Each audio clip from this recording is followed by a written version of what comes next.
wow, this is like the first time someone that I made say yes. Yeah.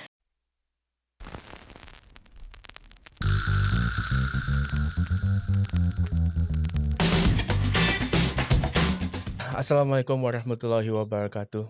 Today we're very honored, very privileged, very grateful to have with us on the show, Puan Rena. Hey, why you laugh? Nothing.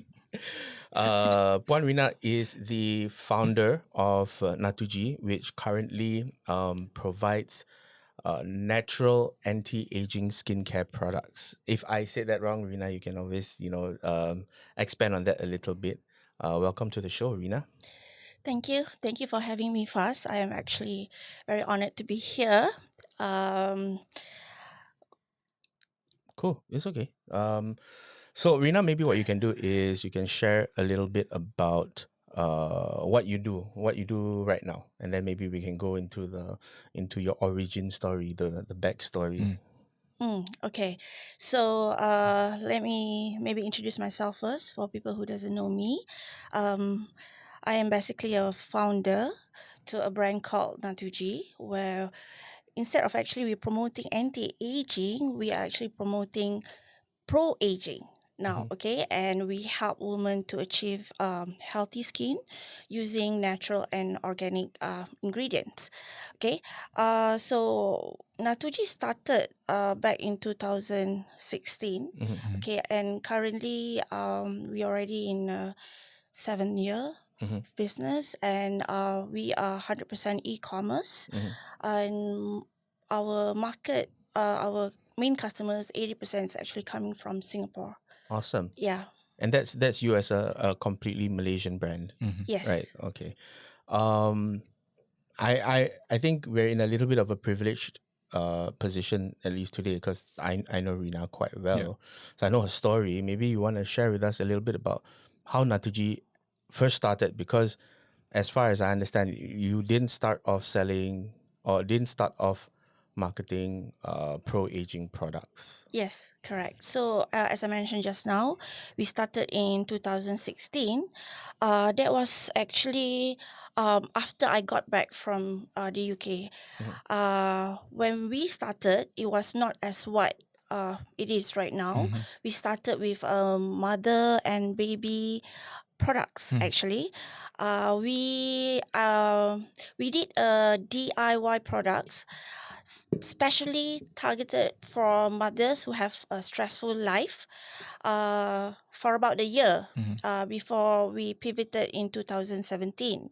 So the reason we pivot in 2017 is because back then in 2016, I had no experience in doing business at all. But I had to do business because when we came back from the UK, we were actually having some sort of a financial trouble. So that is why, and during that time, I already stopped working for quite a while. Previously, I was a corporate banker. So after that, I moved to UK for about 4.5 years to follow my husband for his studies. So when I came back, I already have about three or four children, if I'm not mistaken. So going back to the corporate line is not something that I think quite flexible for me. So I had to do business, but I was very green. I didn't know anything about business at all. So we started at home, doing DIY products. I can say that I was a solopreneur. I'm the one who's doing the products. I did the marketing, operation. So after a year, I got burnt out. Um, After a year, I was literally uh, starting to soul search, because I was thinking like, hey, is business, is it supposed to be like, having this kind of feeling where you basically tired all the time, and then you got no time for yourself and your family and for your children. So after a year, I started to join business class, and then started to network. And during that time, I've met this with my, I can say, my first mentor in business, where he basically look at my products, look at my business at that time, and then he told me that, oh, Rena, basically, when I look at your product, I don't think your product can go far. And uh, while we were having that conversation, I remember that was actually in Coffee Bean, in somewhere in Stapak. He told me that if you want your business to grow, to scale, you need to have a system, and you cannot be the person who who is an expert in everything. All right. So then he asked me, "What is your passion?" So I said, I basically into natural and organic lifestyle. I love organic products, and I can actually formulate products because I had a diploma of organic skincare from the UK. So he said to me, then why don't you do something around that line? Because back in 2017, I don't think in Malaysia itself, we don't have any exposure on organic products. So this can be a gap that you can fill in. That's what he said. So I was thinking, right, oh, okay, that's cool. So I went back and then I did some research. And then anyway, it's kind of aligned because um, after I came back from the UK, it was really hard to find products that is giving a result for your skin as well. So I still DIY my products, especially for my own use. And around that time, my mother was also having a very bad skin problems, and I think this is an opportunity for me to actually showcase kind of my skills in doing an organic products. So 2017, we pivoted into the Natugee Pro-aging. During that time, it was still anti-aging. Okay, it wasn't even pro-aging yet. It was still an anti-aging. So yeah, that was in 2017. Yep. Awesome. So the last thing you said was, and that's when Natugee anti-aging skincare was born. So about 2017, because your mentor said, one of the things you said there, like when he told you that, he doesn't think that your products will be successful. I mean, there are two things I want to talk about. One is this, right? Actually, what I found in the maternal care and the baby care products is that maternal care and care products tend to have very high margins because there are a few instances when people are willing to pay over the odds, and generally one of them is when they are willing to pay over the odds for their children. Okay. So I really thought that product line would probably still be successful, but maybe he had some other ideas of things that could be easier, like, you know, to generate profit. Yeah. The other thing that you said was that a lot of times what happens is business people, when they get into business, and this is really regarding to your experience also, is that you end up getting burnt out because you're stuck in your business. You see, like I feel like a lot of times business people, when they build businesses, they build it with the purpose of getting free. Right? You build a business because you don't want to have an employer, you want to be free. Freedom. But then what happens is they build themselves a prison, or they build themselves a job that they're stuck in and they cannot get out. So In search for that freedom. The kind of like that byproduct ends up, the unintentional byproduct is they end up getting closed in and stuck in their business. But that's why systems and scaling is so important, is to help you get out. Systems, processes, scaling to help you get out of the business instead of becoming self-employed and owning a job, actually owning a business lah. Right. So Right. I think that's pretty much where he was coming from. Yeah.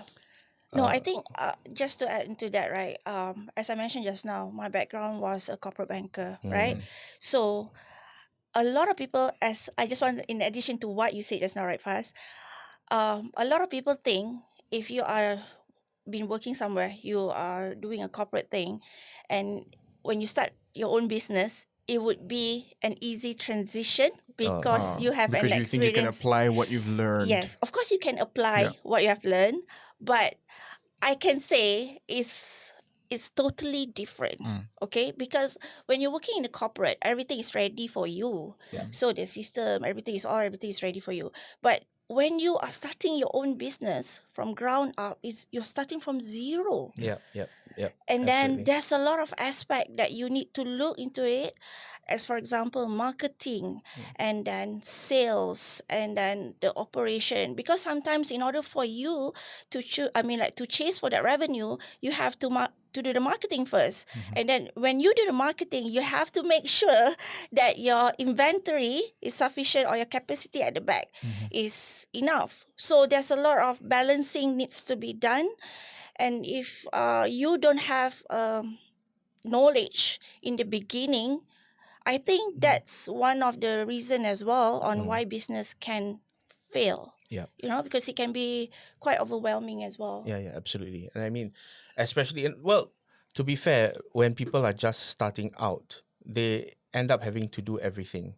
And the truth is, you are not going to be excellent at everything. I mean, you can be Yes. good at sales and you can be okay at marketing, but then maybe your back end pecah, right? Like you won't be able, you may not be great at administration, you may not be great at Yes. fulfillment, Yes. you might not be great at the invoicing lah, chasing payments. I mean, there's so much more to do in a business. Yeah.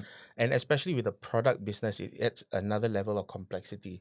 Like for me, I've never started a product business. I started many businesses and they were all service businesses. And it's easy because if it's a service business, I'm just using my brains and I don't have to put money into production or but then with product-based businesses, there's a level of prediction and forecasting that is required. Yes. And risk, an additional level of risk, because you need to produce first before you can sell. Yeah. With a service, I can sell it, then make it. Yeah. I can sell it and then deliver it. Yeah. So that is probably also why. I just wanted to move on as well because with Natugee, when you created it, you had the single-minded focus that you wanted it to be an international brand from day one. Right. That your focus in terms of your target customers would be overseas. Tell us a little bit about why that was your desire and how you did that. Okay. So just to compare, like when I started the business in 2016, it was because out of desperation because of my financial during that time. But then after a year, I've already got some sort of experience. And then in 2017, before I pivot into skincare business, I already started to do a bit more of a research. That is where I find out that what kind of positioning that I would like to go, which customers I would like to serve. And when you have time to research, this is when basically you can do a proper planning. So I already had an exposure back in UK. Back in the UK, where I basically ordered everything right out from, I think, just to compare, when I started business, it was actually out of desperation. I don't have any business plan at all. So back in 2017, when I wanted to pivot to Natugee skincare business, I already did a lot more of research, which is good because then I would know what kind of branding, positioning that I would like to take, and then which customers that I would like to serve. And then I don't want to repeat the same mistakes that I did when I started the first year. So I think when you mentioned just now, Faz, why I want to go for international straight away is, I think it's maybe because of my exposure. I already live in the UK, and during that time it was very convenient for me to order stuff right from Amazon. You order in the morning, petang, or the afternoon, you already got the order. So I wanted to have that for my business. So back in my mind, I was thinking if I can have this kind of business model, I can straight away sell it outside of Malaysia. You know, can straight away sell to Singapore. I can sell to overseas. So that is one of the reason why I wanted to start an e-commerce business model. Yeah. Right. But what is it like starting a fully e-commerce business in Malaysia when most of your other contemporaries from Malaysia selling similar products are doing it in a different model, which essentially was the agent and stockist model at that point. So you are in a sense like you're in a sense like a rebel, like Yeah. the black sheep. Like Yeah. you are like, this is not the model I want to go with, because you had the foresight that it would be. I mean, margins are a lot less if you're looking at a stockist agent model, because the stockist and agent model takes Yes. at least about 50% of the revenue, and then you're with the other 50%, you're left with fulfillment, you're left with cost of goods. Yeah. So your margins will eventually become really, really thin. So I feel like that was a lot of foresight from you. So how did it feel being that tall poppy, the one that stands out, right? For me, Yeah. it was tough because back then I wasn't understand as well that different business model needs different strategies. So as you mentioned just now, in Malaysia during that time, everybody was doing a stockist agent system. So I think left and right, all my friends, none of my closest circle actually have an e-commerce business model. So when during that time when I look into their revenue, and I start comparing to myself, and I was understand, hey, why can't I like get the same?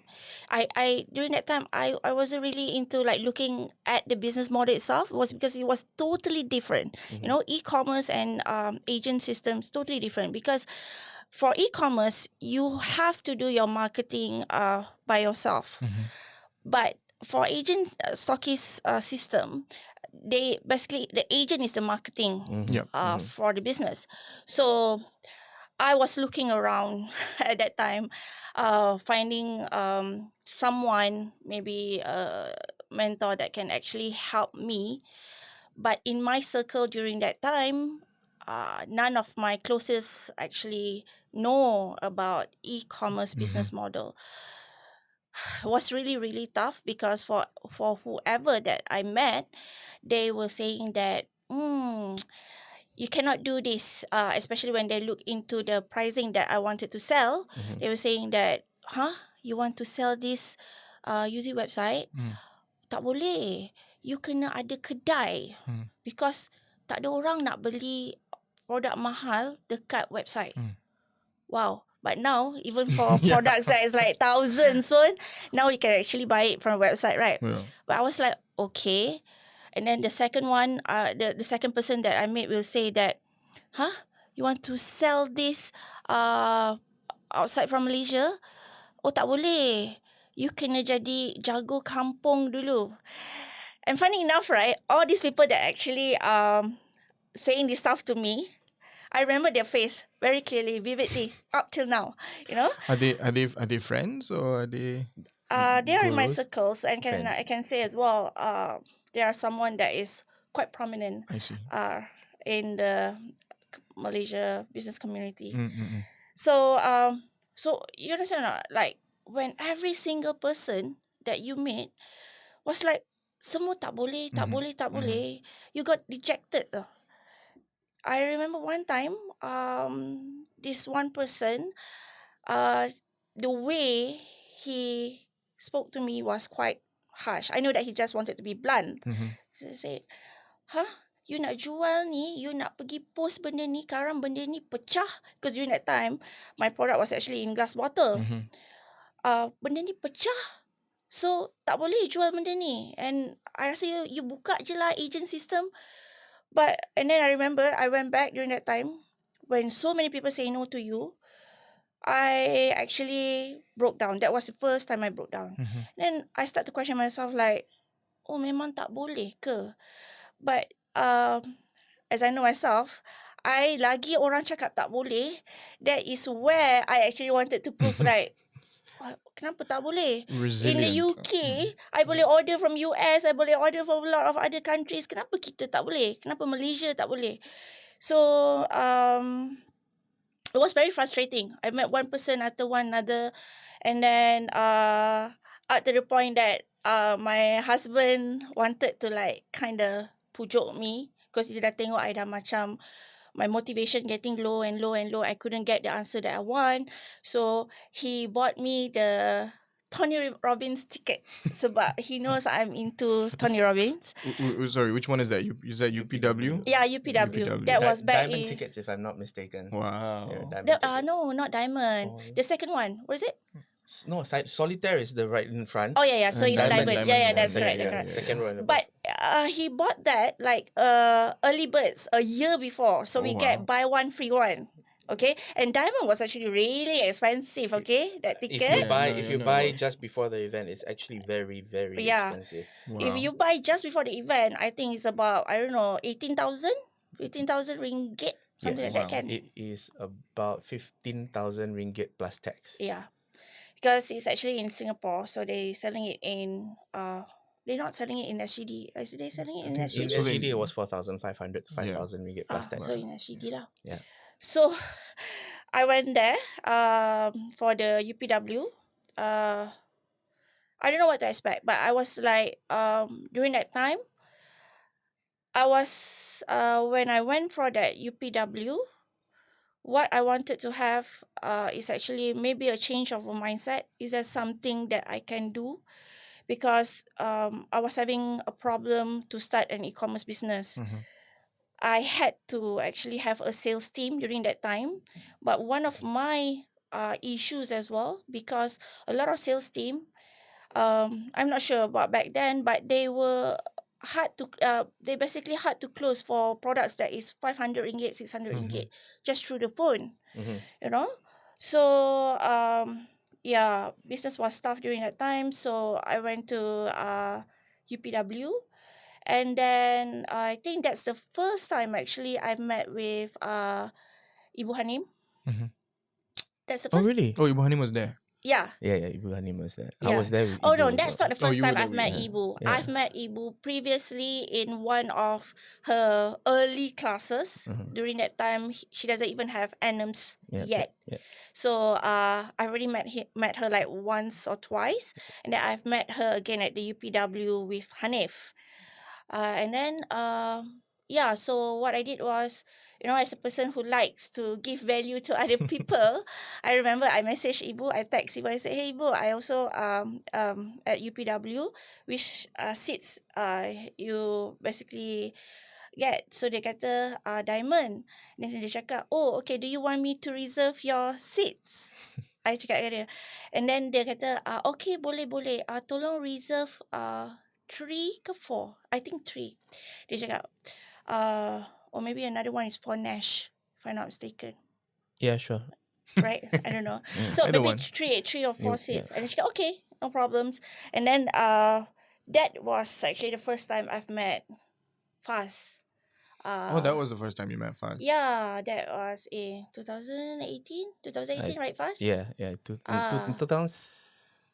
2018. Yes, Yes, 2018. That's 2018. correct. It was 1 year or before COVID. Faz during that time was quite, I boleh cakap lah, muka dia tu kan, like macam super sombong, alright? Dengan, the way he jalan, right? And he never smiled. If the first time you met him, he's not the kind of person that likes to give smiles to people, Yeah, no, I'll be honest. I Oh, this has become.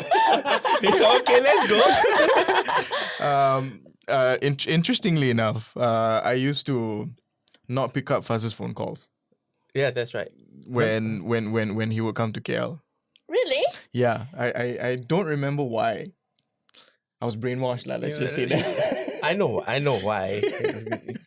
I don't want to say names. Yeah. But it's just a funny story that I think about sometimes. Okay. All right, right. So back then, for some reason, every time Faz would come to KL, he would call me or text me, and I remember not He replying. already got an eye. I mean, like, for you, bro. He's like, this guy, this guy will be a good apprentice 6 years down the road. Yeah.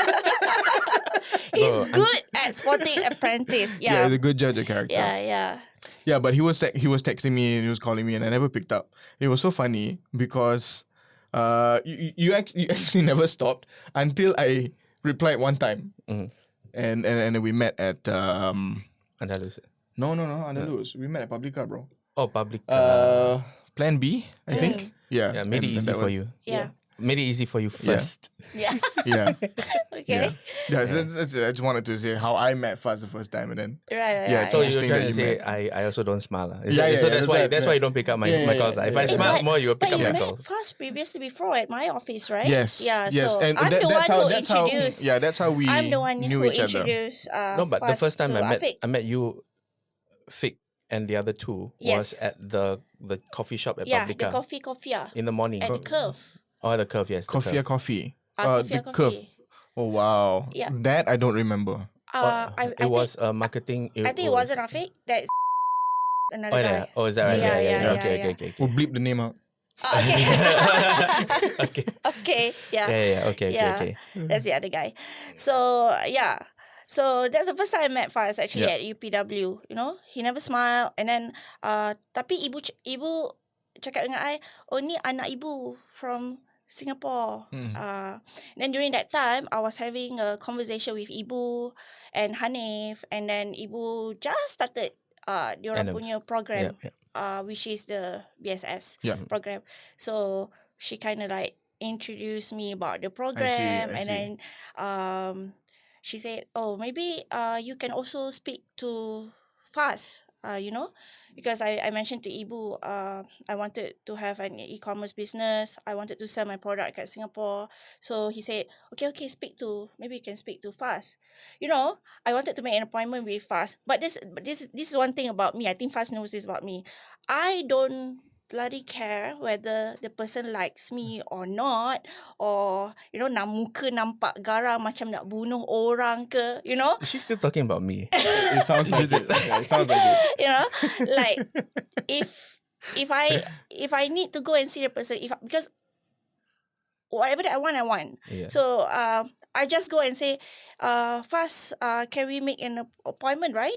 Can we make an appointment before I leave Singapore? Toast Box, Great Wall City. Yeah, and then during that time pun, he mentioned to me, oh, you know what? I think my partner, the one's gonna have a meeting with you, not him. We gonna bleep out that. Okay, we'll bleep out the name also. Yeah. So, but then something happened where the partner couldn't make it, so he had to attend the meeting.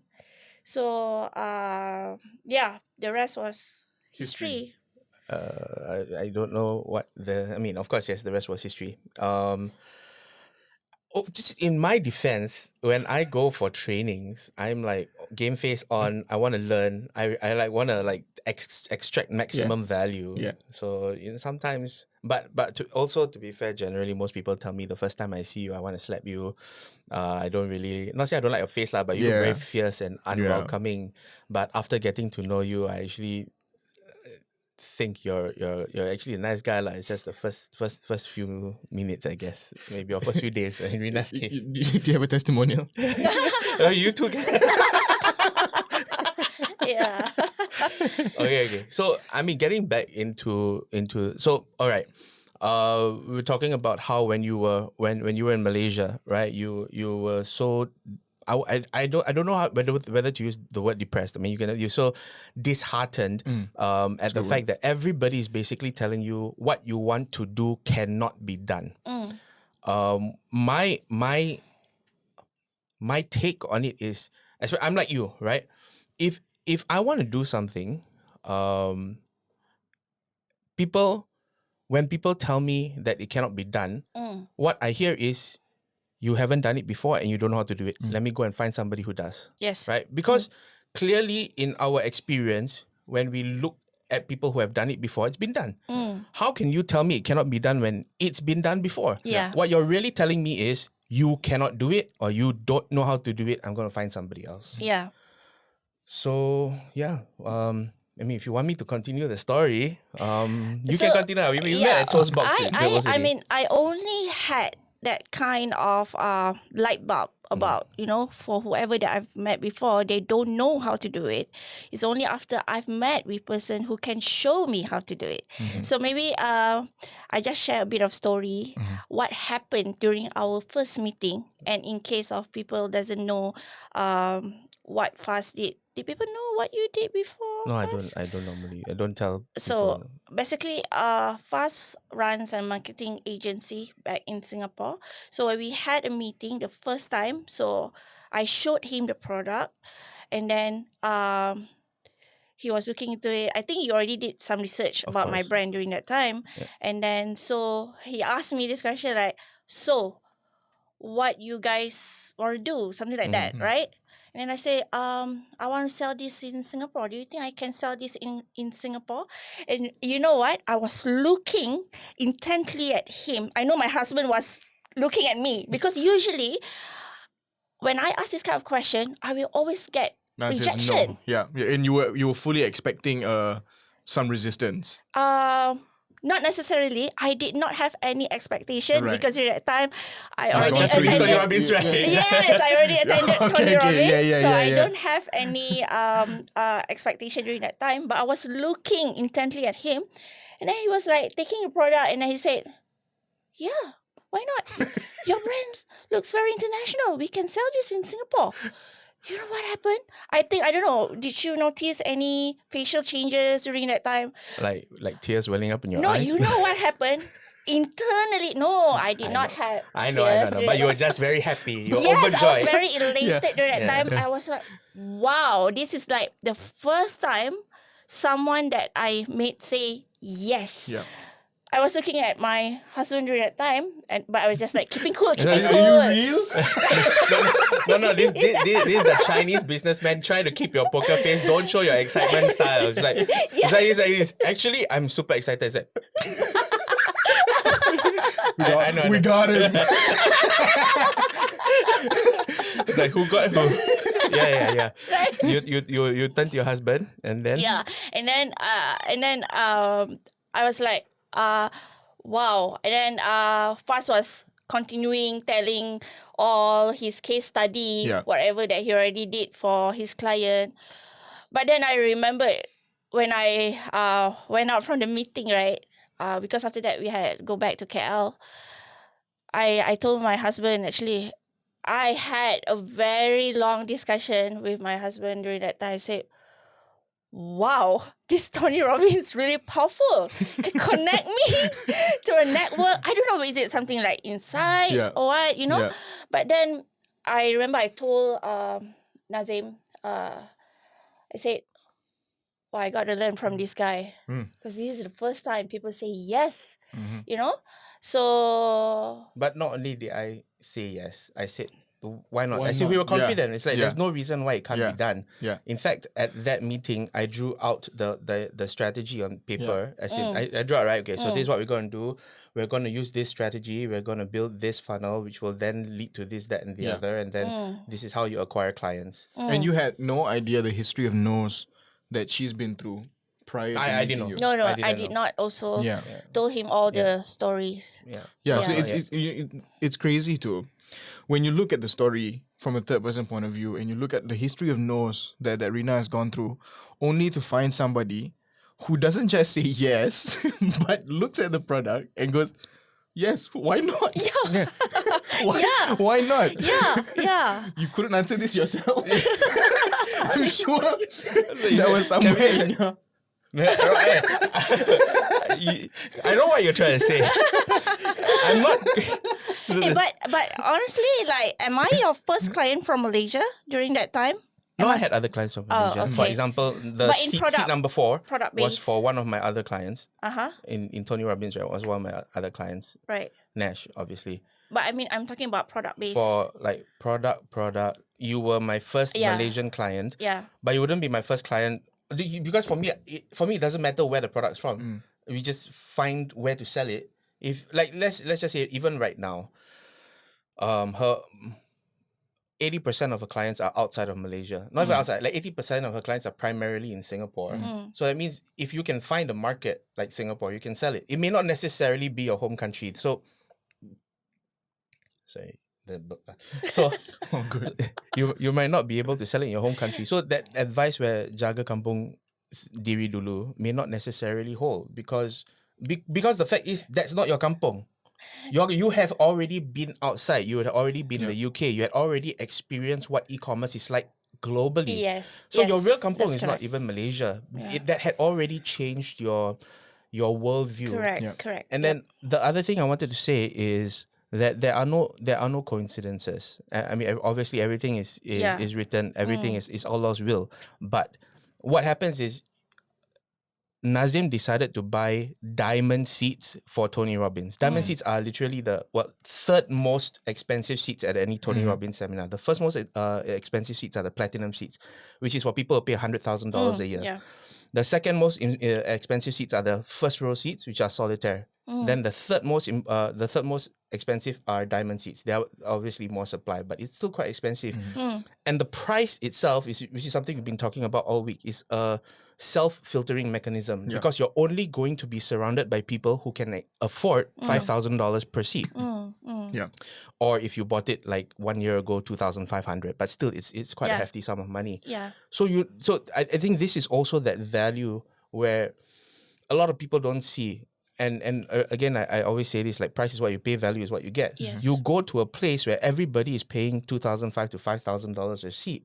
You know you're going to be surrounded by quality people, and you better make full use of it. And that's what we did. That's what we did. Yeah. So at Toastbox, we drew out the strategy. We showed you step by step with clarity exactly how you are going to make your vision come true. Right. Going back to Kuala Lumpur, you were telling Nazim you have to learn from this guy. Yeah. At that time, we hadn't made a proposal to you, right? I said I will give you. Yeah, you're gonna I will give me you the proposal. proposal. How much did you think we were going to charge you? Did I already tell you, or I didn't tell you? I wouldn't. I have think told you. the I price. think you did mention roughly. Yeah. Okay. But I don't know. When I want something right, that is something that is not really. The price is not a the- major factor. Not a major barrier. factor. But I think that's one of my. I can say one of my weakness as well because, in business side, you need to have budgeting. You need to have a cash flow, which is I'll share a bit later Of on course, what of happened during that time. So, Yeah. but yeah. I don't think I know the right price during that time. But when he said yes, I just like okay, whatever. Like let's just make it happen. Yeah. And then after that, as I mentioned, whatever that Faz said just now is already being Allah yang tetap everything is correct. Betul. I never expected to meet Faz during that time. Yeah, everything happens for a reason, right? That's one. Yeah. That's Tapi right. That's the saying that people say. yeah. That. But when I went back to KL during that time, I think I was a brand new New Rena. semangat. Yeah. With the new semangat, with the new mindset, Yeah. That's what I'm always fascinated with how entrepreneurs or people who start businesses, how they transition as they grow as people and also how as their business grows. And you went to UPW.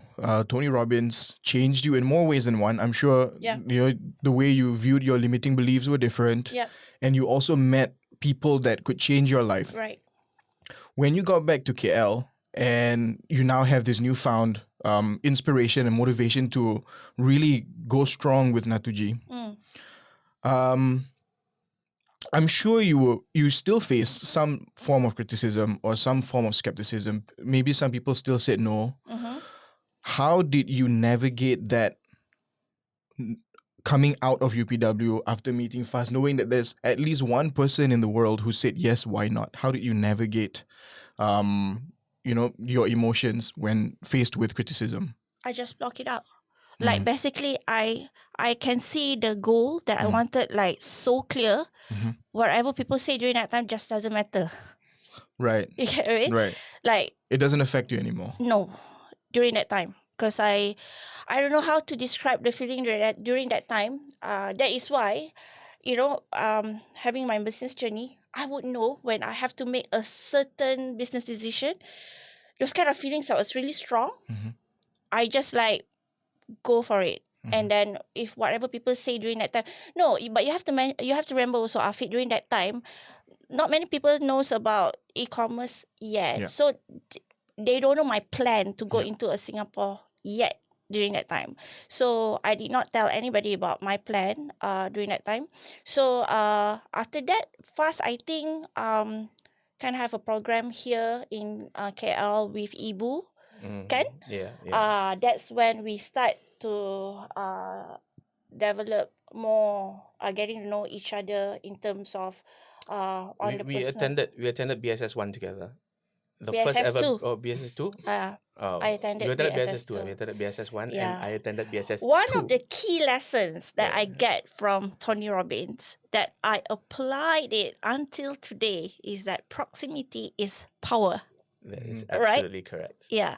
So when I actually like to learn from someone, I usually will chase the person, and spend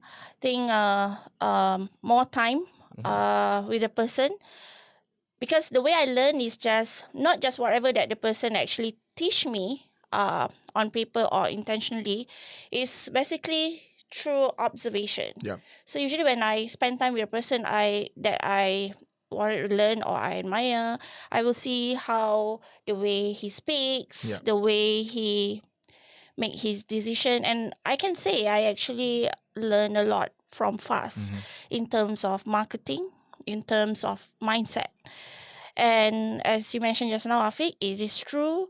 Your business cannot grow if the skill set, the psychology of the owner also do not grow. Yeah. So you have to invest in continuous learning, and then get a mentor is, I think, the best advice ever. No, I agree. Yeah, sometimes people think expensive lah, mahalnya nak bayar mentor ni, right? But you don't understand something. In order for you to learn a new thing, right? I think, okay, this is a mindset. I don't have those kind of mindset. But I've met a lot of people rasa macam mahal lah nak bayar orang ni. Yeah. But if you don't pay this person, if you want go through a loan, all those, like langgar dinding, It will be more expensive. taking painful. more time, Yeah. So, yeah, and then you stuck there forever. Yeah. I think that is a wrong way to look into that matter. Yeah. So you have to change the perspective.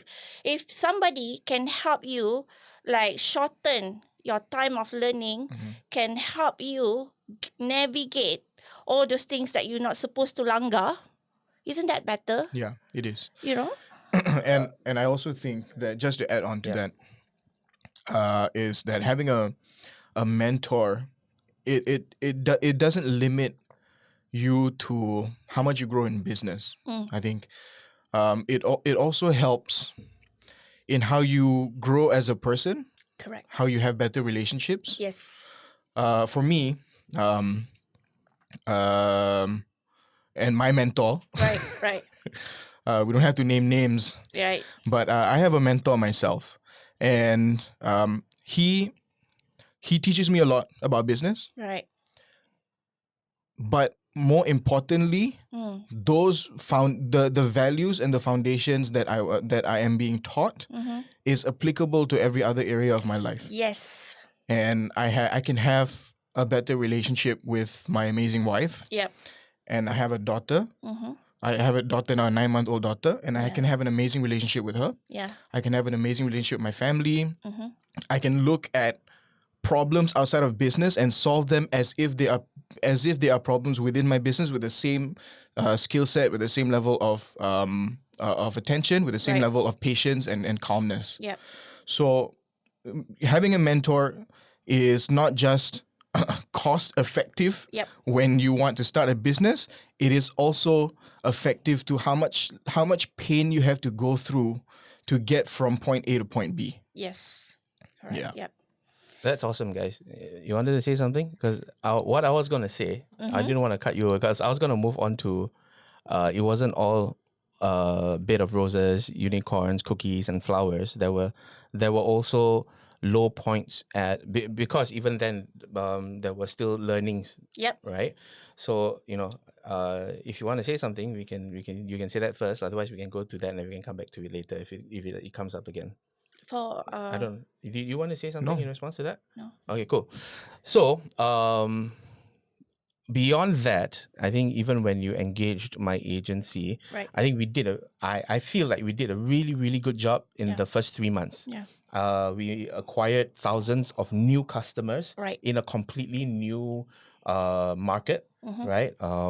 And this is in a sense, meaning it's direct to international. Mm. Meaning she didn't focus on the Malaysian market at all. She straight away went into the Singaporean market. Anyway, we had like a really, really good start. We had got thousands of new customers in a completely new market. And I think we did really, really well for the first 3 months. I mean, in the interest of full disclosure here, it wasn't like all a bit of roses, unicorns, flowers, Yeah, of cookies, ice cream, cookie dough, right? Mm. Those are all the things I love. Sounds like delicious thing. Delicious. Yeah. So one of the things we focused on for Rena and for Natugee at that point was we were focusing on new client acquisition. So one of the things I taught in my program before, which I don't teach anymore, is basically if your cost of client acquisition is lower than your lifetime value of customer, then you essentially can keep rolling your money over and over again exponentially to get more new customers, which in theory is correct. Yeah. In theory is correct. What it doesn't take into account is lifetime value of customer is lifetime lah. Yes. Right. Yes. So what happened was we were over enthusiastic in our ad spend growth. And then what then happened was there was an impact on cash flow. So Yep. we realized that it started, even though our investments into new customers were yielding results, what it resulted in was also negative cash flow. So the company was bleeding even though it was getting new customers. So at that time, I think because I was with you as a consultant as well, it perplexed us. Is that how is it we're getting a lot of new customers and that we are still bleeding? There's a problem here. And then what we realized was that the new customers are an asset. Is a database is an asset that is meant to yield profits over time. They're incubating profits. Correct. Yeah. So it's not going the lifetime value is not going to come in tomorrow. Yeah. The lifetime value is going to come in over the lifetime. Yeah. Yeah. So what she had was a huge asset that is going to pay her over a long period of time. Yeah. And I think that's me being honest. It wasn't like it wasn't perfect. There were things that even then we needed to learn. I needed to learn, and although we did do the job of getting new customers, and we were charging for that value, it took a toll on her company because they were bleeding because the asset that was being built wasn't yielding profits fast enough. Right. However, I will say that this asset is now completely owned by the company. The alternative is if you have agents and stockists, the customers and the relationships with the customers are with the agents and the stockists. And every sale that they make will continue to cost you the commission. Yeah. Now, what Natugee has is a database, an asset of customers because she's direct to consumer. After she's paid marketing for the first time to gain a new client, everything beyond that is pure profit. So to me, I feel like that is a far superior business model. Yeah. And one last thing is, in my experience as an entrepreneur, working with people is the hardest thing. Like people are so variable. Like there's one person is everybody's unique, right? Like working with one person is going to be different from working there another person working with another person. If you want to grow a big company, you have 20,000 agents or stockists. You're going to have to juggle hati 20,000 There's people. 20,000 different ways to talk to someone. Exactly, Yes. right? But now you are the one who has the relationship with your target avatar. Yeah. Meaning most of these people are more or less the same. Yeah. They bought from you for more or less the same reason. Yeah. And your messaging essentially can be the same to all of them. Yeah. It's highly scalable. Yeah. That's what I feel. Yeah. Yeah. So that I just wanted to be out there. Everybody's saying good things about it. I just wanted to bring it down. Yeah, it's actually a lot of learning phase for us as well. Like in the beginning when Faz mentioned just now that we did great, but during that time we had a lot of production problem. Production We couldn't and fulfillment. fulfill Yes. like orders during that time. So we had to hire customer service just to apologize to say that hey, it will take time for us to order because suddenly we realize produk dah habis. tak sempat nak tengok. I don't have any inventory system during that time. Stock production. Yeah. And this is one thing. When you learn from someone, like that person could be an expert in that particular matter. Yeah. Yeah. So that is why maybe but the other matter you need to find other person to teach you. So Absolutely. we were actually doing good. I mean, like sales was coming in, tapi back end when we look at the numbers, where's the money gone to? Tak nampak duit. It's all on paper tau. It's gone It's all on into paper. production and all that. No, it's basically macam dia cakap tadi lah. Is you are bleeding, tapi on paper you see that as there's a money is coming in. but money is like- coming in, but where is it? Yeah. Where is it? Yeah. And if you speak to all the entrepreneurs out there, I know this is a learning curve that everybody will learn that revenue is in, but where's the money? Tak Yeah. Where's the nampak. profit? Yeah. Wah, Yeah. not the Not profit. profit. Where's the Where money? did it go? Where the Because money go? in the beginning, I think yes, you need to plan for profit, but the most important thing is the cash flow. Yeah. The money needs to roll. So duit masuk, you have to go and get the inventory and all that. As long as you can pay everybody in the first stage, it's fine. But that is why profit matters as well. And then I start to find a way. Hey, what to learn about inventory cycle, and then to learn about cash flow, profit. That's when I've met my another mentor, which is also fantastic. And when I actually spend time with my mentors, right? I usually it's not for a short time period. It's basically for a long time period, and I like to build a deep relationship with people. I don't like to have a surface relationship on people, and that is why one of my values is actually giving as many value to the people that around me. So then I realized that hey, my financials need to correct that again, my cash flow. So it means maybe the Facebook spending, ads budget, we really need to optimize again. Yeah. And then what do we do with this asset?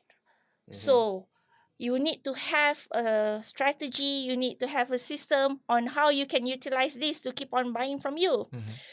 And I think after that COVID happened. 2022 2020.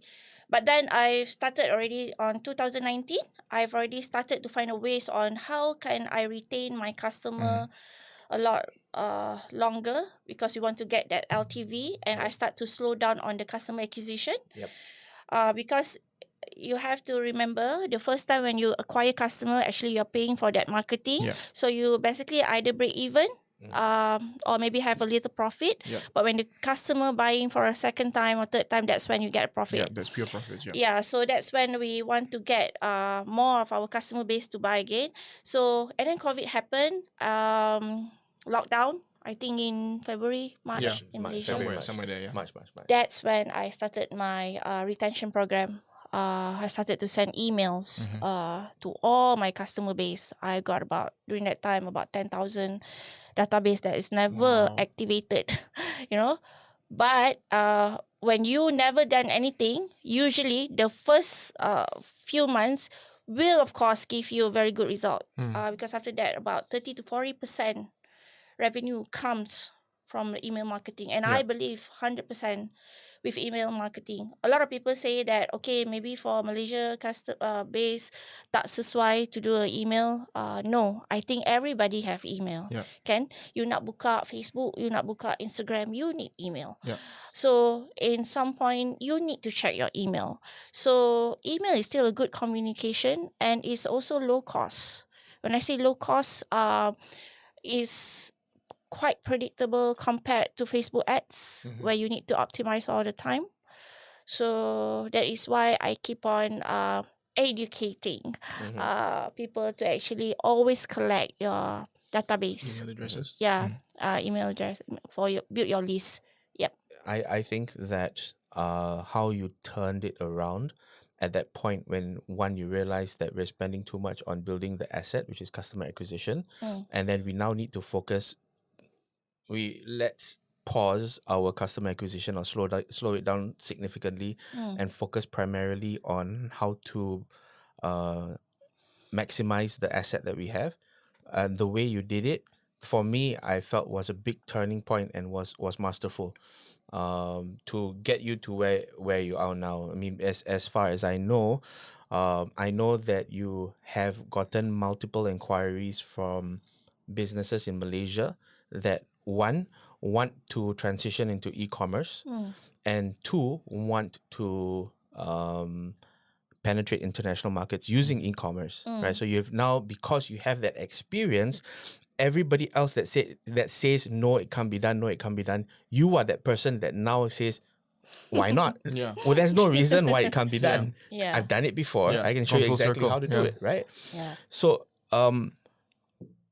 what I wanted to, like, how does it feel now, having done it, having gone through the entire process, and also, like, you know, having to find one, you found an expert at, say, international client acquisition, and then you solve that problem, and your reward for solving that problem is a bigger problem. Oh no, how do I do fulfillment and make sure I have enough stocks? Okay, now I solved that problem. Okay, now how do I then optimize my asset, and then now how do I, like, extract that long-term value? Like, you just keep you're faced with challenge after challenge, and after you break that challenge, you get a bigger challenge to solve. It's like a game now. You level up, you got a bigger boss to kill. Right? But now you're at that end game, and people are asking you how to go through. How does it feel, really, like you know, to be that e-commerce key opinion leader? I don't think I'm at the end game. I still got a lot more to learn. But of course, to have gone through that, I basically can share my expertise, my wisdom, my experience with people.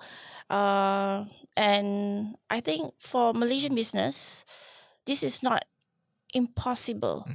Never put it in your mind that you can't go international. You have to be a jago kampung. You can. I've proved that. Okay. Absolutely. Yeah. So you know what I like? I think one of the things that I actually had an opportunity to talk in front of the Singaporean business community during that time. And when I network with them, you know, one of the things that until now that I think I had some effect on me is that for Singaporean, this is something that I always actually share with my Malaysian people or business people, is that for Singaporeans, right, when they start a business, they already plan on how to go international because their market is too small. Absolutely. You know, so they don't know agent, stockists. You know, you're talking about resellers, semua ni, they don't know apa tu.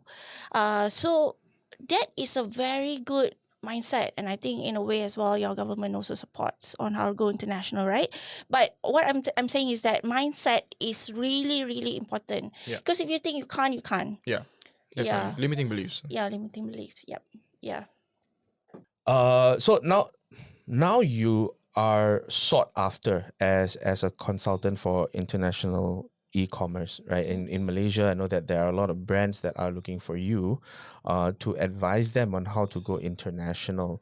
Do you have a specific process or specific structure that you have zeroed in and honed in on from your experience of building Natugee into an international brand?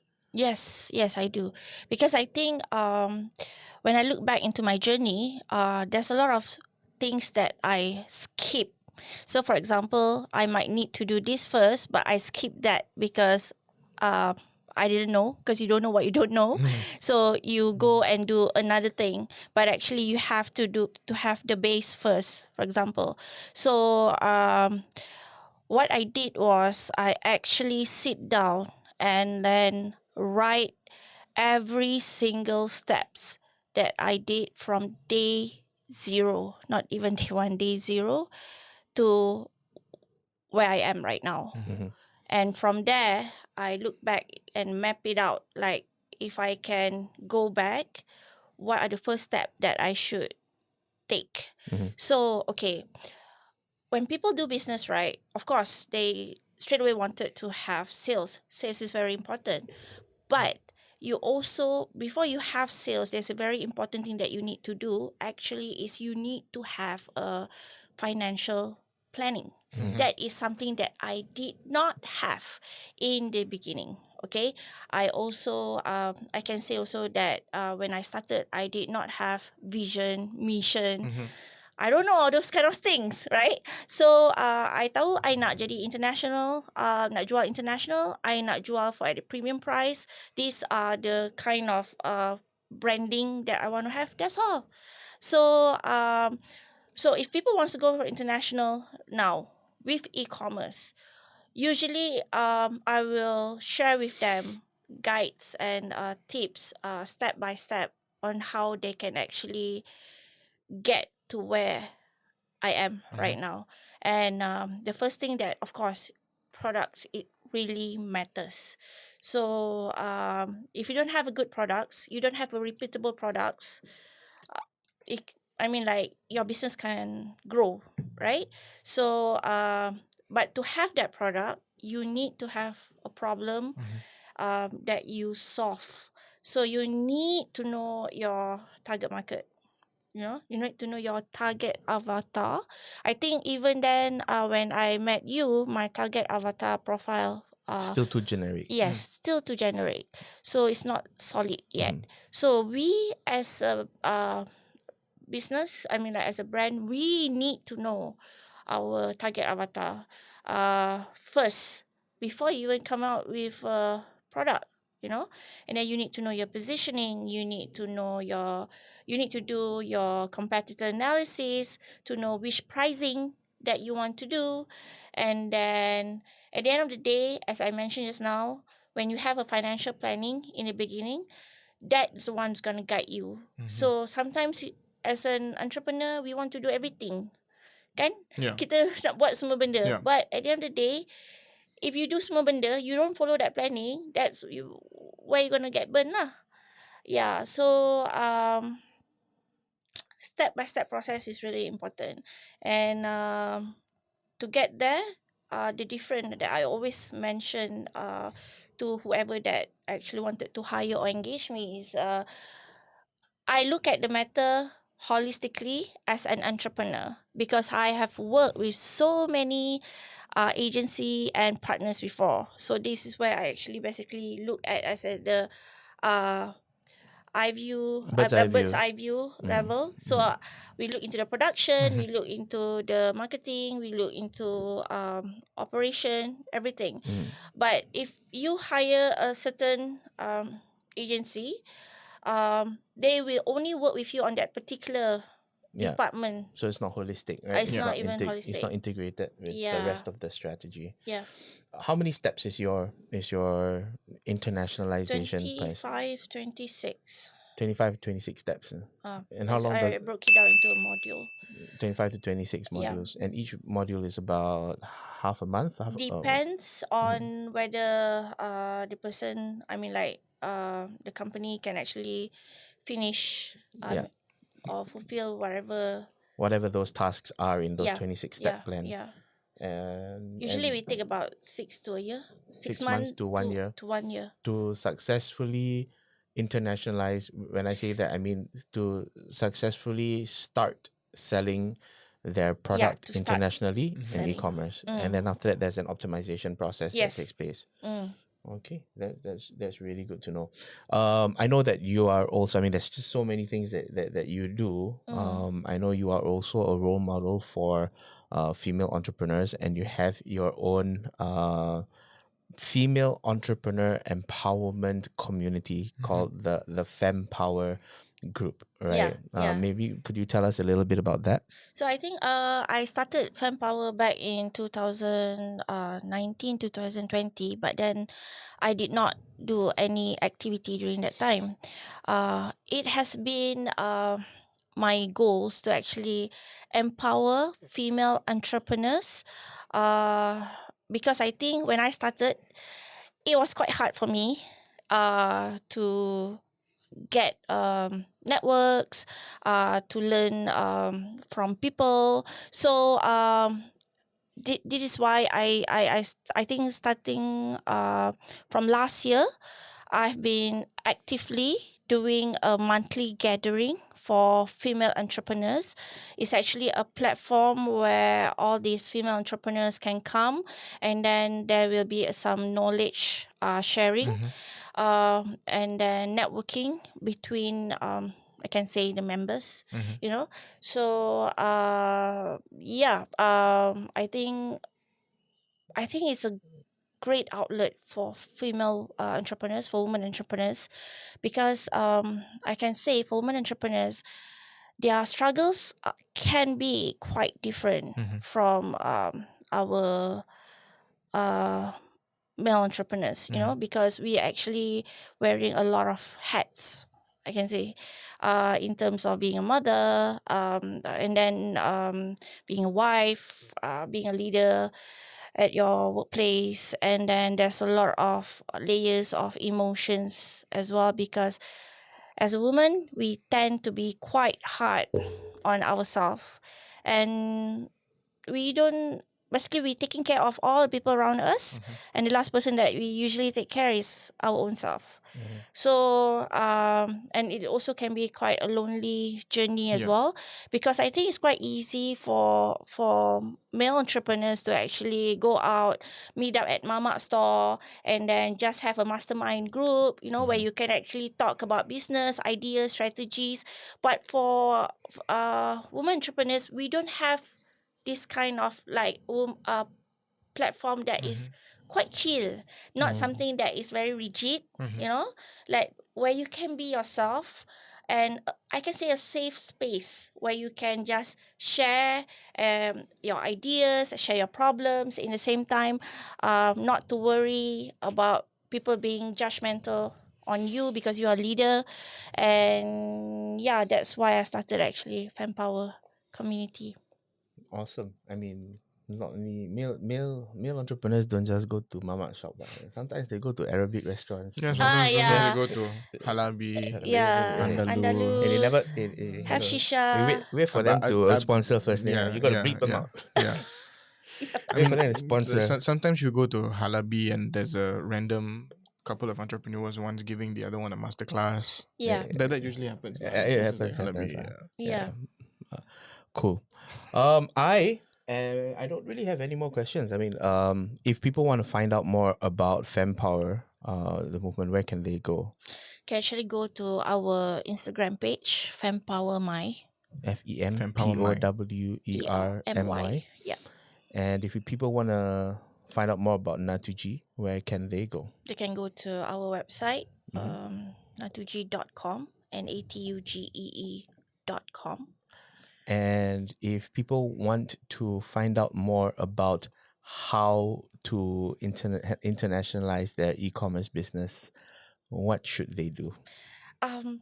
Okay, I don't have like a formal website Because yet. right now people just people now just go to you straight away. It's like no, Yeah. it's like I know Mina's the Do they go straight into your DMs or WhatsApp or? Yes. Usually they can just DM me for now at my Instagram page. Which is your Instagram page? Rena Rifaee, my profile. At RENARIFAEE. Yeah. Awesome. Yep. Do you have any questions for us? Questions? Yeah. What questions? I don't know. No questions is okay lah. But I really enjoyed today's me too. I really enjoyed today's recording.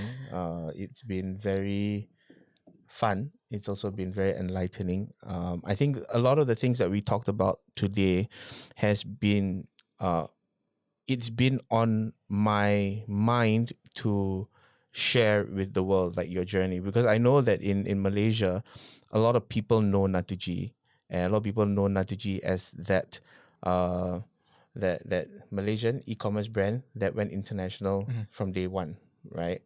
And they can only see what they can see, right? They try to I know that there are some that try to break it down from the outside. Yeah.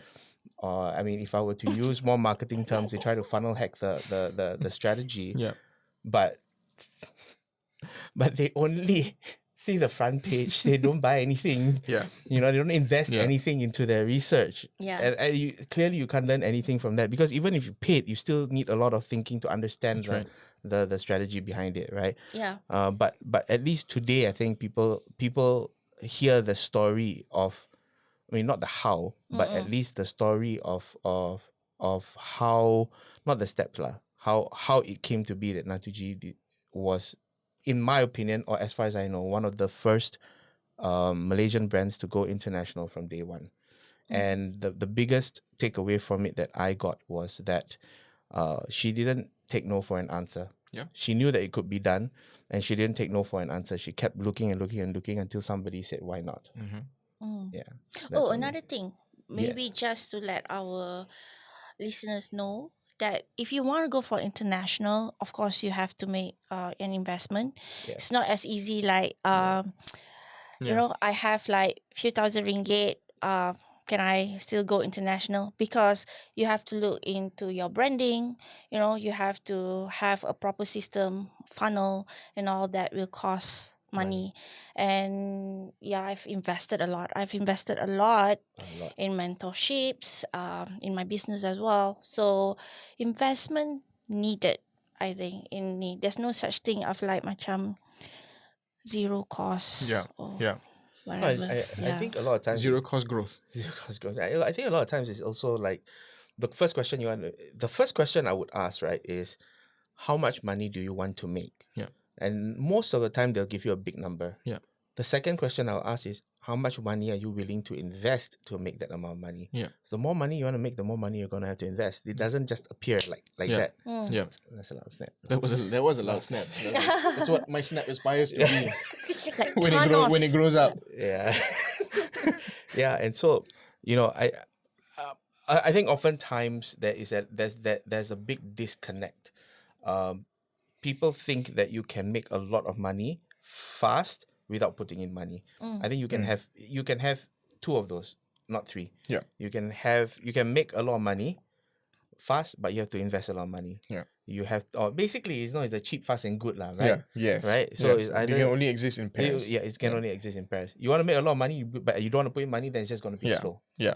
Right. And It can. What was it? It can be cheap and fast. fast, but not good. Yes. It can be It can be fast fast and and- good, but not cheap. Yes. That's And then what it can be good and cheap, but not fast. good and cheap enough. Good and cheap but not fast. Yes. yes, Yeah. yes. Yeah. Because fast not good and cheap. Fast because fast not good and cheap. Okay, man. Wait. Do we have time? Of course we have time. We've got I plenty of want to time. ask one question. To you. Yeah, sure.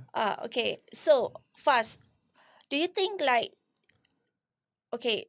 what is your advice to people who wants to get a mentorship or wants to find a mentor, Okay. right? But if they, first of all, they don't want to spend. And the second thing is that they have this mindset like, kenapa nak bayar? This is a really good question. Yeah. Somebody's paying attention. Okay, so first of all, if you want to get from A to B, the fastest way to get from A to B is to find somebody who's gone from A to B who can tell you, okay, don't take the left step. There's a pit of snakes there, and don't take the right step because there's a hive of bees there. Go straight.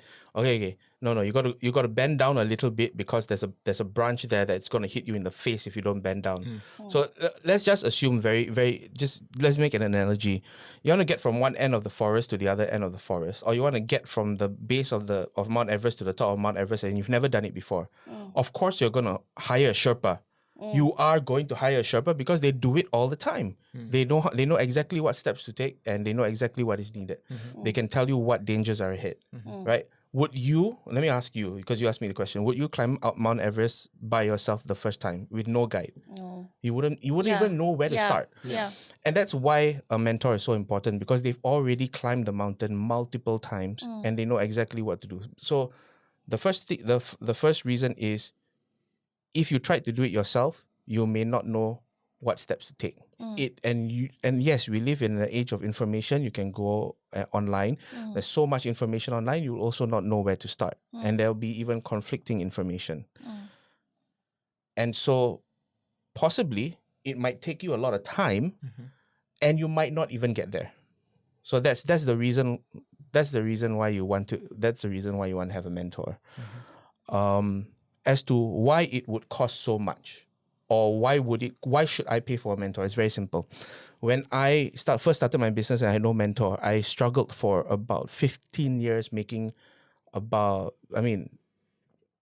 just enough, maybe 2,000 a month, 4,000 a month, sometimes on a good month, right? I would make just enough to be comfortable. In the times when I was just starting out in the Malaysian market in 2012, if I didn't drive up, I would take a bus that would cost me about $50. That would drop me at Berjaya Times Square. I would stay in a bed and breakfast, Classic Inn. I remember the name of it. It's called Classic Inn behind Berjaya Times Square. I would pay about $20-$30 a night, and I would share a bed, not share a room, share a bed with my business partner, right? We would both be in our undies under the blanket, and we would be like, I wasn't a baller, let's put it that way. That wasn't when I was a baller, right? Today is different. And remember, there were times when when I upgrade a bit, I would come up to Malaysia and I would stay at the Hilton Garden Inn in Chowkit.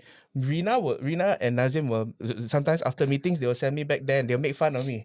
It was like, hey, people never say abang, abang buat apa. People, they will make fun of me. I would stay there. Last time I would, right? And so it takes time. Actually, I don't even remember my point because I was trying to make a joke. What was my point? Why should people pay? Is it? Yes. So basically, it took me about 15 years of making just enough money to be comfortable in business, right? Until I met my mentor. Okay, so the year before I met my mentor, our company made about $136,000, and that's revenue. We split that into three. That's not much. Let's say that's about $40,000 per person. Okay, $40,000 per person is about $3,000 a month, which is like what I told you is $2,000 to $4,000 a month, right? When I met my mentor, within 2.5, so my mentor came to me and said, "Hey man, I met my mentor at an event in Kuala Lumpur that I paid $15,000 for." Now imagine, I made $30,000 that year. I spent half of that at a seminar, paying money to a mentor. Again, like I said, the price is a self-filtering mechanism for people who either can afford it or who are willing to pay $15,000 for mentorship, right? At that program, I met my biggest mentor, Chris Duncan, right? And he stood out. He was absolutely outstanding there. Everybody wanted to work with him, but about 2 months later, he dropped me a message. He said, "Hey man, how you doing? Let's jump on a Skype." I jumped on a Skype with him.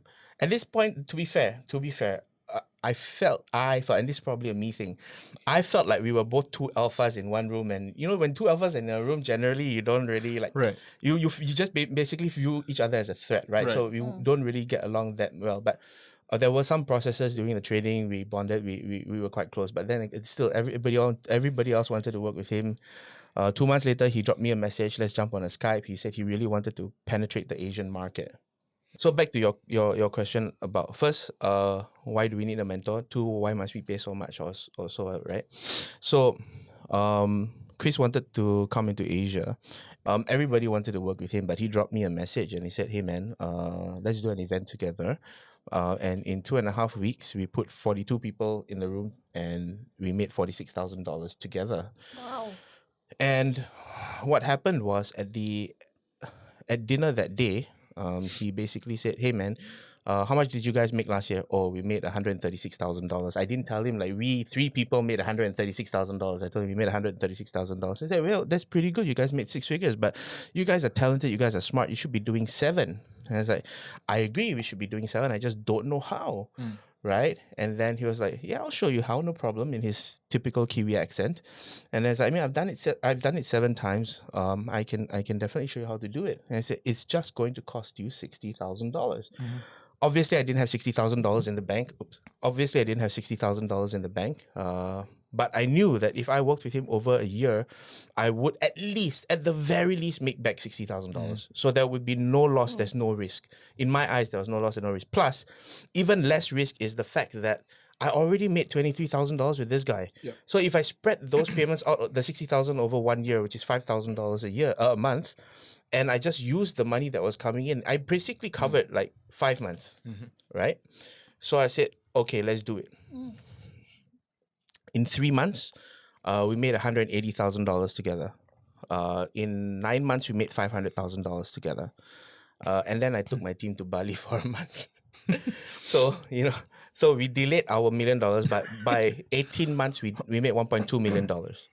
So $60,000. If you let me ask you something. Let me ask you, would it be worth $60,000 if I taught you how to make $1.2 million? Of course. Of course. Absolutely, right? Yeah. So for me, that was the best $60,000 I spent. The absolute best $60,000 I spent. So, but most importantly, it's not because he taught me how to make $1.2 million. It's because he saved me the 10 or 20 years that I would have taken to learn how to make $1.2 million. Yes. Yep. Because we only live for 80 years at most, inshallah. You know, I could be gone tomorrow, and I would never, if I didn't pay that $60,000 to Chris, I would never have made $1.2 million in revenue, right? So, why somebody should pay for a mentor? It's not because he's going to teach you how to make money, but it's because he's going to save you time. That's the most valuable thing. Because 1 year from now, kakak, you're going to be 1 year older, right? But no matter how much money you're willing to pay, you will never get back this year. Yep. Yeah, that's true. Yep. So I would rather pay somebody $60,000 to save me 1 year, 2 years, 3 years. Even if he saves me 1 year, my 1 year is worth more than $60,000. So to answer your question, why you need a mentor? It's because if you were to do it by yourself with absolutely no experience, you would probably never do it.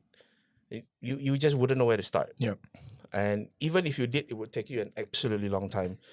The second reason is you pay a mentor. Why is it so expensive? It's because you're buying time, and time is expensive. I hope I answered your question. Yeah. Cool. Thanks for sharing. No worries. Thanks for the bloopers. No, you're welcome. Is there anything else I can answer for you? No. No? Cool. At this point, I just want to really thank you for coming on the show. I had such a good time. Yeah. I had such a good time I at had this such a episode. blast. Yeah.